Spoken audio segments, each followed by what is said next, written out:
മലയാളി വാർത്ത ഇൻഡെപ്തിലേക്ക് സ്വാഗതം. പഹൽഗാം ഭീകരാക്രമണത്തിൽ കൊല്ലപ്പെട്ട എറണാകുളം സ്വദേശി രാമചന്ദ്രന്റെ മകൾ ആരതിക്കെതിരെ നിറയെ സൈബർ ആക്രമണമാണ് നടന്നുകൊണ്ടിരിക്കുന്നത്. അച്ഛൻ മരിച്ച വേദന പങ്കുവയ്ക്കാൻ മാധ്യമങ്ങൾക്ക് മുമ്പിലെത്തിയ മകൾ മേക്കപ്പ് ഇട്ടിട്ടാണോ വരേണ്ടതെന്നതാണ് ഇതിൽ പ്രധാനമായിട്ടുള്ള ചോദ്യം. ഇതാണ് കേരളത്തിലെ ചില പ്രബുദ്ധ മലയാളികൾക്ക് ഏറ്റവും വലിയ ദുഃഖമുണ്ടാക്കിയിരിക്കുന്ന കാര്യവും. സമൂഹ മാധ്യമങ്ങളിൽ ഒന്നടങ്കം ആരതിയെ പച്ചയ്ക്ക് ചീത്ത വിളിക്കുന്നതടക്കമാണ് കാണാൻ സാധിക്കുന്നത്. മാധ്യമങ്ങളോട് പ്രതികരിക്കുന്ന സമയത്ത് ആരതി ധരിച്ച വസ്ത്രവും അവരുടെ ആഭരണങ്ങളും മുഖത്തുള്ള ഭാവവും ഇതൊക്കെ ഇക്കൂട്ടരെ വല്ലാതെ ബുദ്ധിമുട്ടിലാക്കിയിട്ടുണ്ട്. കൺമുൻപിൽ വെച്ച് അച്ഛൻ മരിച്ചിട്ടും ആ പെൺകുട്ടിയുടെ മുഖത്ത് യാതൊരു സങ്കടവുമില്ലായിരുന്നു എന്നാണ് ചിലരൊക്കെ കണ്ടെത്തിയിരിക്കുന്നത്. അച്ഛൻ മരിച്ചിട്ടും ഇത്രയും ഒരുങ്ങി ആഭരണങ്ങളൊക്കെ ഇട്ട് നിൽക്കാൻ എങ്ങനെ കഴിയുന്നു എന്നതാണ് മറ്റു ചിലരുടെ പരിഹാസം. എന്നാൽ കൂട്ടത്തിലുള്ളവർ തന്നെ തള്ളിപ്പറയുന്ന ഈ ഒരു രീതിയെ ഇനി ഉണ്ടാകരുത് എന്നുള്ള മറുപടിയായിട്ട് കൃത്യമായിട്ടുള്ള നടപടി ഈ ഒരു വിഷയത്തിൽ സംഭവിക്കുന്നുണ്ട്. കഴിഞ്ഞ ദിവസം ഇത്തരത്തിൽ ഒരു വിദ്വേഷ പരാമർശം നടത്തിയിട്ടുള്ള വ്യക്തിയെ അദ്ദേഹത്തിനെതിരെ കടുത്ത നടപടി സ്വീകരിച്ചു എന്ന റിപ്പോർട്ട് പുറത്തു വരികയാണ്. അതായത് സനൂഫ് എന്ന് പറയുന്ന യുവാവിനെതിരെ നടപടി സ്വീകരിച്ചു എന്നാണ് ആ റിപ്പോർട്ട്. കാശ്മീർ പിടിച്ചെടുക്കും തന്റെ സഹോദരങ്ങൾ എന്നും ഭീകരവാദാക്രമണത്തിൽ കാശ്മീരിൽ കൊല്ലപ്പെട്ട രാമചന്ദ്രന്റെ മകൾ ആരതി തനിക്ക് നേരിട്ട അനുഭവം പങ്കുവയ്ക്കുന്ന ചാനൽ വീഡിയോയ്ക്ക് താഴെ ഇയാൾ വിദ്വേഷ പരാമർശം നടത്തിയിരുന്നു. ഈ വിദ്വേഷ പരാമർശവും ആരതിക്കെതിരെ വിമർശനം ഉന്നയിക്കലും രാജ്യദ്രോഹ തരത്തിലുള്ള പോസ്റ്റ് പങ്കുവയ്ക്കലും ഒക്കെ ചെയ്തതിന്റെ അടിസ്ഥാനത്തിലാണ് സനൂഫിനെതിരെ പരാതി ഉയർന്നിരിക്കുന്നത്. സനൂഫ് എന്ന യുവാവിനെതിരെ തൊടുപുഴ DYSP ഓഫീസിൽ യുവമോർച്ച സംസ്ഥാന സെക്രട്ടറി അധീന അലക്സ് പരാതി നൽകിയെന്നാണ് വിവരം. കാശ്മീർ ഇന്നല്ലെങ്കിൽ നാളെ ഞങ്ങൾ പിടിച്ചെടുക്കുമെന്നും ഇന്ത്യയിൽ നിന്ന് കാശ്മീരിനെ വേർപെടുത്തുമെന്നും പറയുന്ന ഇയാളുടെ ഒരു പോസ്റ്റാണ് അല്ലെങ്കിൽ ഒരു പ്രതികരണമാണ് ഏറ്റവും കൂടുതൽ ചർച്ചയായത്. ലോകരാജ്യങ്ങൾ ഇന്ത്യയെ കാർക്കിച്ചു തുപ്പുമെന്നും തൻ്റെ സഹോദരങ്ങൾ ഇന്ത്യയിലേക്ക് കടന്നുകയറി ഇന്ത്യൻ മുസ്ലിംസിനെ സംരക്ഷിച്ച് ബാക്കി മനുഷ്യരെ കൂട്ടം കൂട്ടമായി നശിപ്പിക്കുമെന്നൊക്കെയാണ് ഇയാൾ ഈ പോസ്റ്റിലൂടെ പറയാൻ ശ്രമിച്ചത്. അതേസമയം കമന്റ് വൈറലായതോടെ ഇൻസ്റ്റഗ്രാം അക്കൗണ്ട് ഇയാൾ ഡിലീറ്റ് ചെയ്യുകയടക്കം ചെയ്തിരിക്കുകയാണ്. എങ്കിലും ഇയാൾക്കെതിരെ കടുത്ത നടപടി ഉണ്ടാകും എന്ന് തന്നെയാണ് മനസ്സിലാക്കുന്നത്.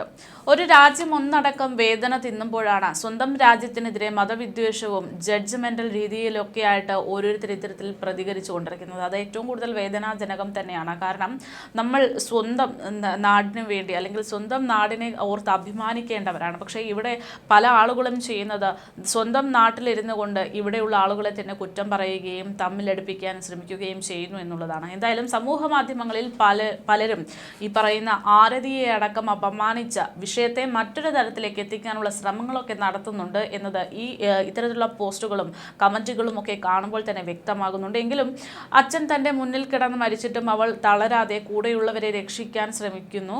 ആരതി കാണിച്ചിരിക്കുന്ന ഒരു ധൈര്യം അത് കൃത്യമായ ആളുകൾക്ക് മനസ്സിലായിട്ടുണ്ട്. അതിൽ ആരതിയെ ആശംസിച്ചുകൊണ്ട് പ്രശംസിച്ചുകൊണ്ട് ആശ്വസിപ്പിച്ചുകൊണ്ട് നിരവധി ആളുകളാണ് രംഗത്തെത്തുന്നത്.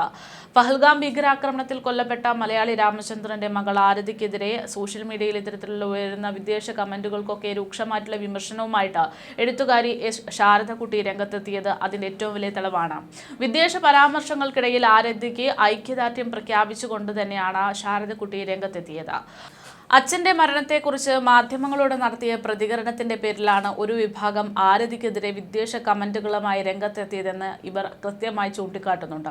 അച്ഛൻ മരണപ്പെട്ടിട്ടും മരണത്തെയും ഭീകരവാദികളുടെ ആക്രമണത്തെയും മുന്നിൽ കണ്ട മക്കളെയും അമ്മയെയും രക്ഷപ്പെടുത്തി ഓടിയെന്നും അച്ഛൻ്റെ മരണത്തെക്കുറിച്ച് പറയുമ്പോൾ കരയുന്നില്ല എന്നുമൊക്കെയുള്ള കമന്റുകൾക്കാണ് ശാരദക്കുട്ടിയുടെ മറുപടി.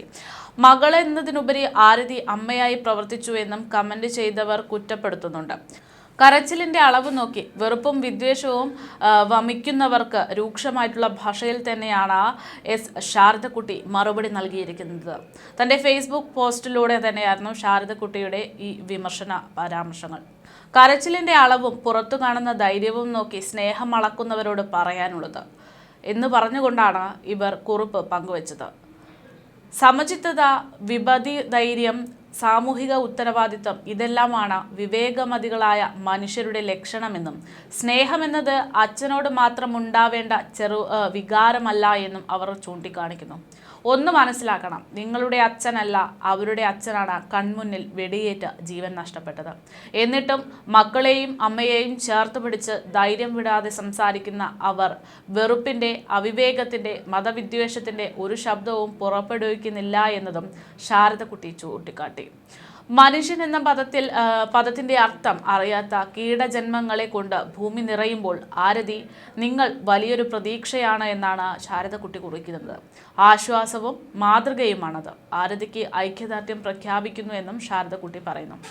അതേസമയം പഹൽഗാം ഭീകരാക്രമണത്തിൽ കൊല്ലപ്പെട്ട ഇടപ്പള്ളി സ്വദേശി എൻ രാമചന്ദ്രന്റെ മൃതദേഹം ഇന്ന് സംസ്കരിക്കും എന്നാണ് അറിയുന്നത്. സംസ്കാരത്തിന് മുന്നോടിയായി രാവിലെ 7 മണി മുതൽ 9 മണി വരെ ചങ്ങമ്പുഴ പാർക്കിൽ മൃതദേഹം പൊതുദർശനത്തിന് വെച്ചിരുന്നു. ഇടപ്പള്ളിയിലെ വീട്ടിലേക്ക് ഇനി അദ്ദേഹത്തെ കൊണ്ടുപോകും. അവിടെ സംസ്കാര ചടങ്ങുകൾ എന്നാണ് വിവരം. രാമചന്ദ്രന്റെ കുടുംബത്തെ ആശ്വസിപ്പിക്കാനും ആദരാഞ്ജലികൾ അർപ്പിക്കാനും വേണ്ടി വ്യാഴാഴ്ച നിരവധി പ്രമുഖരാണ് ഇവരുടെ വീട്ടിലെത്തിയത്. ഉന്നത വിദ്യാഭ്യാസ മന്ത്രി ആർ ബിന്ദു അടക്കം സാമൂഹിക, സാംസ്കാരിക, രാഷ്ട്രീയ രംഗത്തെ നിരവധി ആളുകൾ ഇവിടേക്ക് എത്തിയിരുന്നു.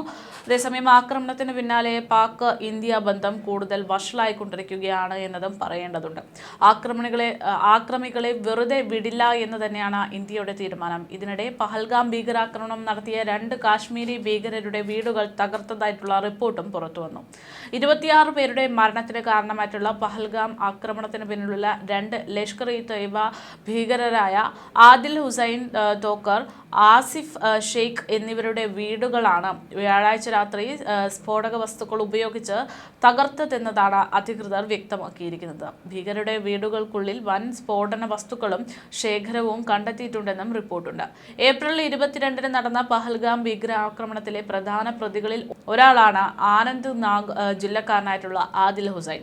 അതേസമയം പുൽവാമ നിവാസിയായിട്ടുള്ള ആസിഫ് ഷെയ്ഖിന് ഭീകരാക്രമണത്തിന്റെ ഗൂഢാലോചനയിൽ പങ്കുണ്ടെന്നാണ് സംശയം. ഭീകരാക്രമണത്തിൽ പങ്കുണ്ടെന്ന് കണ്ടെത്തിയ ആദിൽ ഹുസൈന്റെയും മറ്റു 2 തീവ്രവാദികളുടെയും രേഖാചിത്രങ്ങൾ ആനന്ദ് നാഗ് പോലീസ് വ്യാഴാഴ്ച തന്നെ പുറത്തുവിട്ടിട്ടുണ്ട്. മറ്റു 2 പ്രതികൾ പാകിസ്ഥാനി ഭീകരരാണ്. ഇവരെ അറസ്റ്റ് ചെയ്യാൻ സഹായിക്കുന്ന വിശ്വസനീയമായ വിവരങ്ങൾ നൽകുന്നവർക്ക് 20 ലക്ഷം രൂപ പാരിതോഷികം പ്രഖ്യാപിച്ചു എന്നാണ് പോലീസ് അറിയിക്കുന്നത്. പോലീസ് പുറത്തുവിട്ട രേഖാചിത്രങ്ങൾ പ്രകാരം മറ്റു 2 പ്രതികൾ ഹാഷിം മൂസ എന്ന സുലൈമാനും അലിഭായ് എന്ന തൽഹാഭായ് എന്നിവരുമാണ്. ഇവർ പാകിസ്ഥാൻ ആസ്ഥാനമായിട്ടുള്ള ഭീകര സംഘടനയായ ലഷ്കർ-ഇ-തൊയ്ബയിലെ അംഗങ്ങളാണ് എന്നാണ് വിവരം.